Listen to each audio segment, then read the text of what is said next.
Watney লক্ষ্য করে ওখানে একটা ছোট্ট আলু গাছ জন্মেছে, যেটা দেখে ও প্রচন্ড খুশি হয়। আর অন্যদিকে পৃথিবীতে দেখা যায় নাসার তরফ থেকে ওয়াটনিকে মৃত ঘোষণা করা হয়েছে, আর এখানে ওর ফিউনারেল করা হয়। বাট ওপরে ওয়াটনি ওখানে বেশ ভালোই ছিল, ও দিব্যু ওখানে আলু চাষ করছিল। এবার এইসব ঘটনার বেশ কয়েকদিন পর নাসার মার্স মিশনের ডিরেক্টর উইনসন কাপুর তার এমপ্লয়ির সাথে স্যাটেলাইটের সাহায্যে মার্সের বেশ কয়েকটা জায়গা পরীক্ষা করে দেখছিল। আর এগুলো দেখার সময় ওরা জানতে পারে যে ওয়াটনি ওখানে এখনো বেঁচে আছে, যেটা দেখার পর প্রথমে ওরা প্রচন্ড চমকে যায়। বাট তারপর সঙ্গে সঙ্গে ওরা এটা প্ল্যান করতে লাগে ওয়াটনিকে কিভাবে পৃথিবীতে ফিরিয়ে আনা যায়।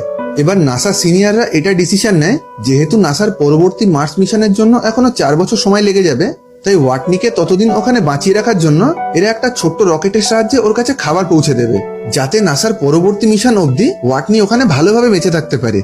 এবার দেখা যায় এই কাজের জন্য রকেটটা বানাতেই টাইম লাগবে 3 মাস, আর সেটাকে মঙ্গল গ্রহে পাঠাতে টাইম লাগবে আরো 9 মাস। মানে খুব কম করে হলেও 1 বছর সময় লেগেই যাবে। অন্যদিকে দেখা যায় ওয়াটনি আলু চাষ করার 48 দিন পর সেখানে বেশ ভালো ফসল হয়েছে, কিন্তু ওয়াটনি এখানে যাই করুক না কেন